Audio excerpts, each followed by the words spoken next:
दोस्तों, चाइना पाकिस्तान से नाराज है और पाकिस्तान से कह रहा है, क्या रे भिख मंगिया। आज चीन को रियलाइज हो रहा है कि पाकिस्तान पर भरोसा करके उसने अपने अरबों डॉलर बर्बाद कर दिए। कई सालों की मेहनत बर्बाद होगी उसकी। मैं ऐसा क्यों कह रहा हूं, आइए आपको बताता हूं। दोस्तों, पहले तो आप ये समझ लो कि चाइना पाकिस्तान को कोई फ्रेंड नहीं है।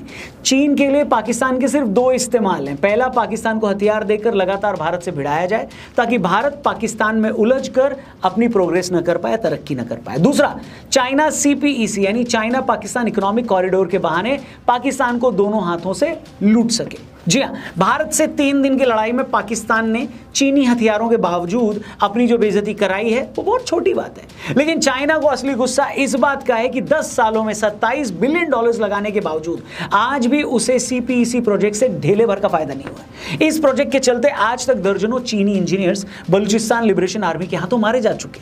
चीन और पाकिस्तान की सारी कोशिशों के बावजूद BLA उनके हाथ नहीं आ रहा है और सिर्फ इस वजह से चाइना की $62 बिलियन की इन्वेस्टमेंट डूबने के कगार पर है। पर सवाल यह है कि बलूचिस्तान के लोग इस प्रोजेक्ट को लेकर पाकिस्तान और चाइना से नाराज क्यों? अब जब मैं आपको इस पूरे प्रोजेक्ट की कहानी बताऊंगा तो आप हैरान हो जाएंगे। सिर्फ इस प्रोजेक्ट की डिटेल सुनकर आपको समझ में आएगा कि बलूचिस्तान के लोग आखिर क्यों पाकिस्तान से अलग होना चाहते हैं। आपको समझ में आ जाएगा कि आखिर क्यों बहुत सारे लोग पाकिस्तान को चीन की कॉलोनी बताते हैं।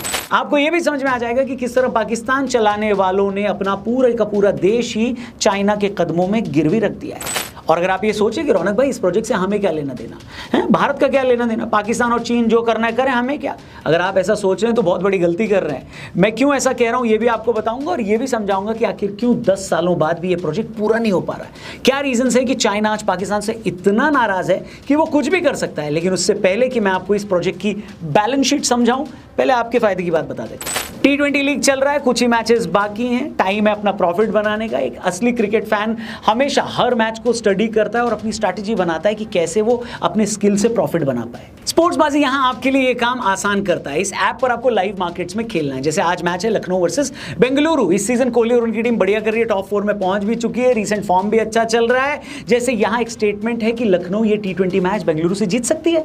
मेरे कुछ दोस्तों को लगता है कि ये मैच बेंगलुरु जीतेगी। उसके अकॉर्डिंग उन्होंने अपना इन्वेस्टमेंट कर दिया है। बस अपनी इन्वेस्टमेंट का रिस्क नहीं लेना चाहते तो पहले ही अपनी इन्वेस्टमेंट एग्जिट पर लगा दी है। जब भी बेंगलुरु मैच में एक अच्छी पोजीशन पर आएगा, उनका इन्वेस्टमेंट प्रॉफिट के साथ ऑटो एग्जिट हो जाएगा। ऐसे ही आप भी सिंपल क्वेश्चन को अपने दिल, दिमाग और डेटा को यूज करके आंसर कर सकते हो और अपना प्रॉफिट बना सकते हो। बाकी आपको पहले डिपॉजिट पर स्पोर्ट्सबाजी दे रहा है 10% एक्स्ट्रा रियल कैश। यूज करो GRAB10 ये कोड। साथ ही यहां मौका है पूरे 30 गोल्ड कॉइंस जीतने का, क्योंकि लाइव मार्केट्स में गोल्ड कॉइंस का लीडर बोर्ड चल रहा है और फाइनल मैच तक वैलिड है। तो जितना ज्यादा सही आंसर दोगे, मौका ज्यादा पाओगे गोल्ड कॉइंस जीतने का। और डिटेल्स इसकी आपको स्पोर्ट्सबाजी ऐप पर मिल जाएगी। तो डाउनलोड करो स्पोर्ट्सबाजी ऐप, डिस्क्रिप्शन में लिंक दिया है। वीडियो में आगे बढ़ते हैं।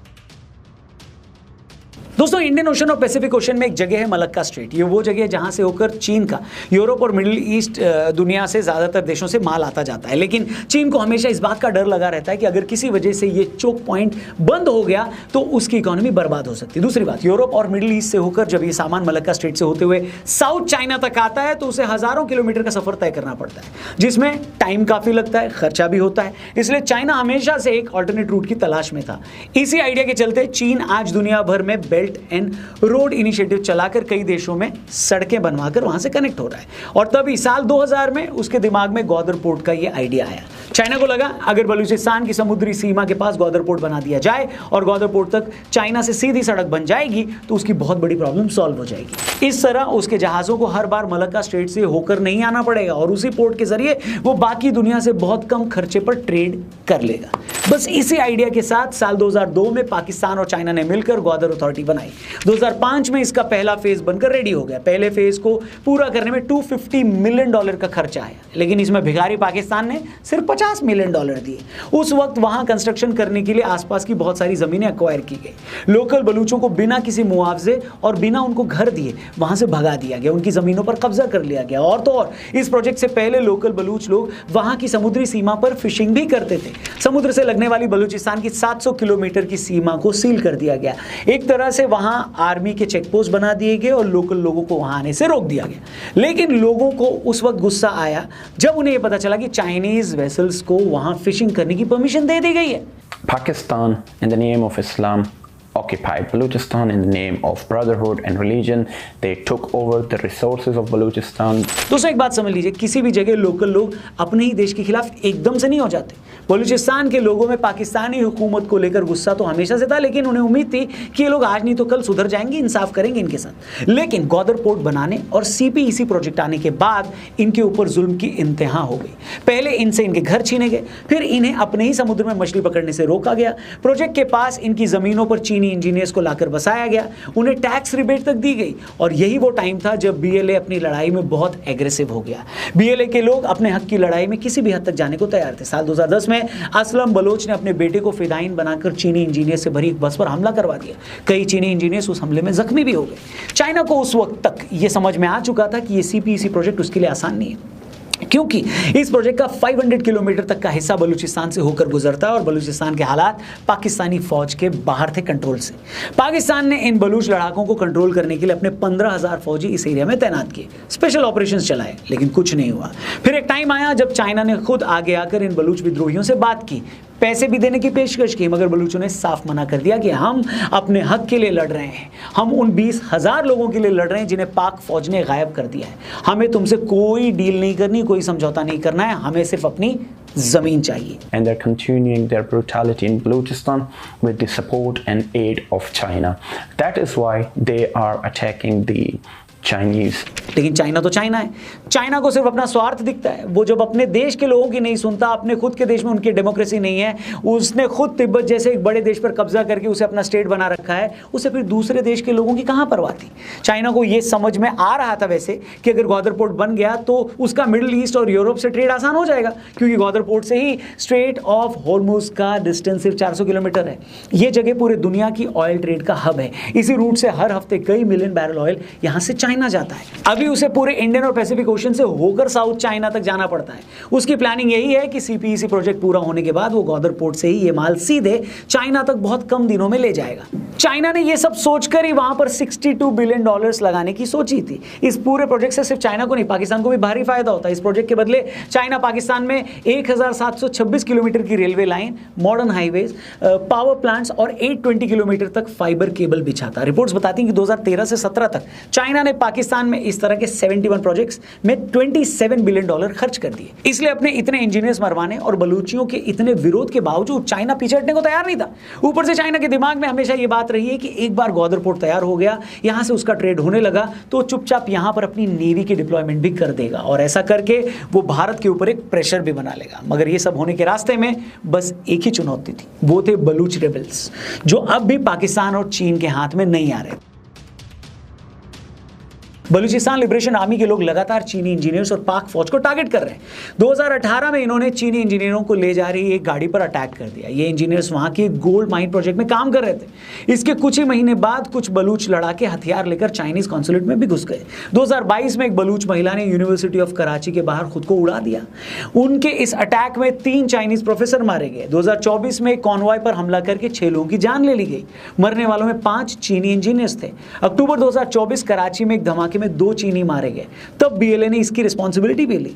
फिर नवंबर 2024 में एक प्राइवेट सिक्योरिटी गार्ड ने ओपन फायर किया, जिसमें चीन के 2 लोग जख्मी हो गए। इन सारे हमलों ने चीन को गुस्से से लाल कर दिया।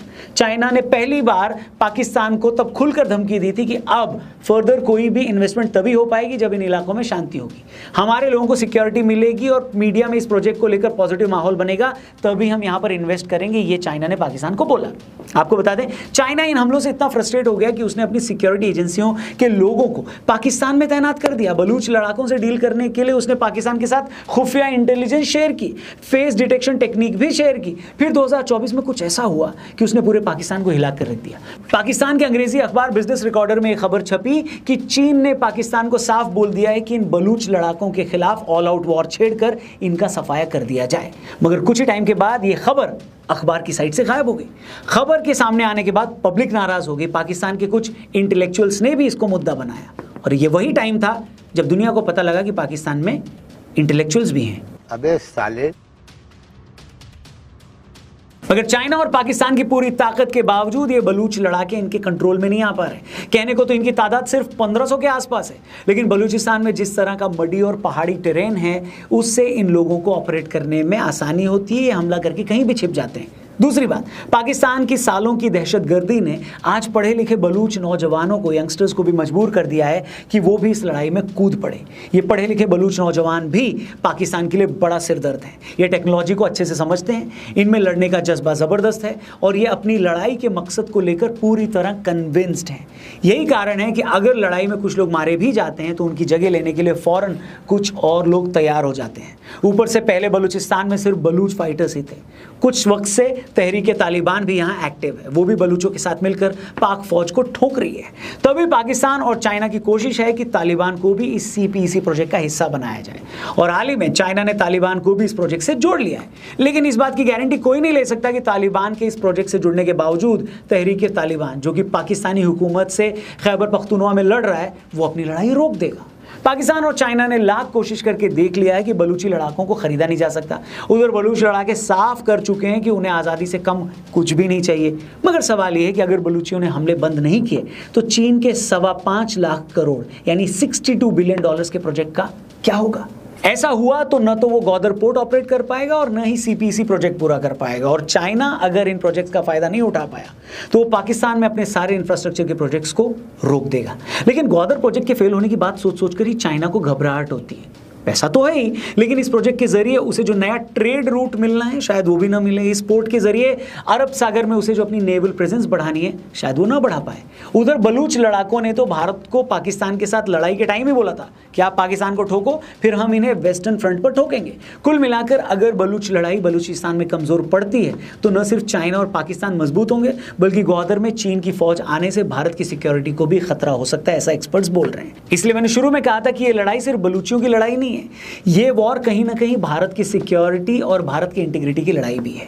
इसीलिए भारत को बलूच लड़ाकों को कमजोर पड़ने नहीं देना है। एक्सपर्ट्स कह रहे हैं फिलहाल तो ये लड़ाई कहीं से कमजोर पड़ नहीं रही है, बस इसी बात से चीन हर दिन फ्रस्ट्रेट हो रहा है और हमारी कोशिश ये होनी चाहिए कि कैसे चाइना की फ्रस्ट्रेशन को हर दिन और बढ़ाया जाए। बाकी आप बताएं, आपको क्या लगता है? क्या भारत को बलूचियों की हेल्प करनी चाहिए या इसे दूसरे देश का मामला मानकर उन्हें उनके हाल पे छोड़ देना चाहिए? आप जो भी सोचते हो कमेंट करके जरूर बताना।